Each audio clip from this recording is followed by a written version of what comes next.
आज आपण मुगाचे सांडगे करणार आहोत। तुम्ही पाहाल तर मी इथे अख्खे मूग घेतले आहेत। त्यामध्ये काही ग्रीन आणि काही ब्राउन असे मिक्स असे हे मूग आहेत। तर हे सर्वप्रथम आपण टोपामध्ये भाजून घेणार आहोत। आता आपण हे मूग थोडेसे भाजून घेणार आहोत। लालसर होईपर्यंत आपल्याला हे भाजायचे आहे। आता आपले हे मूग भाजून झालेले आहेत। आता आपण गॅस बंद करणार आहोत।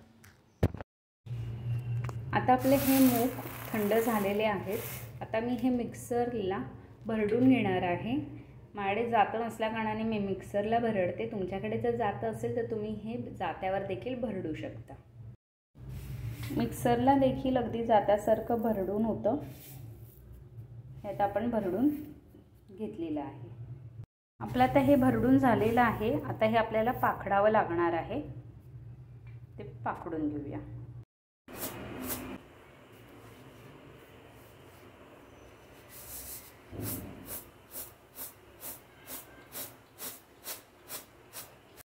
आपलं आता हे पाखडून झालेलं आहे। आता आपण हे 8 तासासाठी पाण्यात भिजत घालणार आहोत।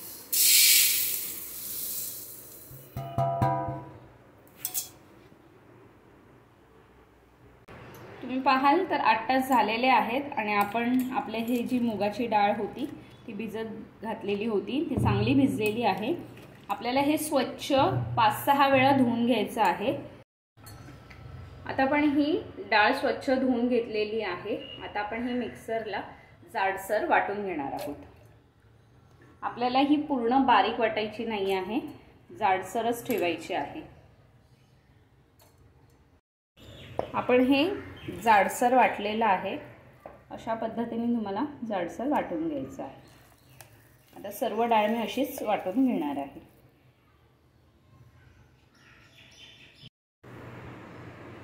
इथे 10 ते 15 हिरव्या मिरच्या घेतलेल्या आहेत। 10 ते 12 लसूण पाकळ्या, 2 मोठे चमचे धणे आणि 1 मोठा चमचा जिरं। आता आपण हे सर्व मिक्सरला लावून घेणार आहोत।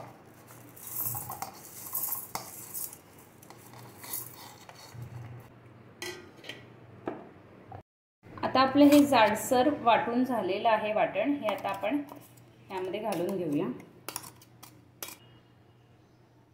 अर्धा छोटा चमचा हळद, हिरवी मिरची घातली आहे त्यामुळे लाल तिखट अगदी थोडंसं घातलेलं आहे। 1 मोठा चमचा मीठ।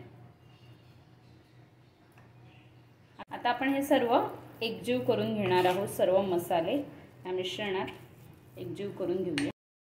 इथे सांडग्याचं पीठ आपलं रेडी आहे आणि तुम्ही पाहाल तर मी इथे एका बाउलमध्ये पाणी देखील घेतलेलं आहे। आता आपण सांडगे पाडायला घेऊया। पहिले मी हात भिजवून घेतले, थोडं पीठ घेतलेलं आहे आणि आता आपण सांडगे पाडून घेऊया। अशा प्रकारे एका लाईनीत हे पाडून घ्यायचे। मी इथे परातीचा वापर केलेला आहे। तुम्ही इथे प्लास्टिकवर देखील सांडगे पाडून घेऊ शकता। ही साईज आता ही एवढीच साईज ठेवायची, कारण का सुकल्यानंतर ह्याची साईज अजून कमी होते। त्यामुळे जर तुम्ही आधीच छोटी ठेवली तर ते एकदम बारीक होऊन जातात। तर आता आपण एका लाईनने सर्व हे सांडगे पाडून घेणार आहोत।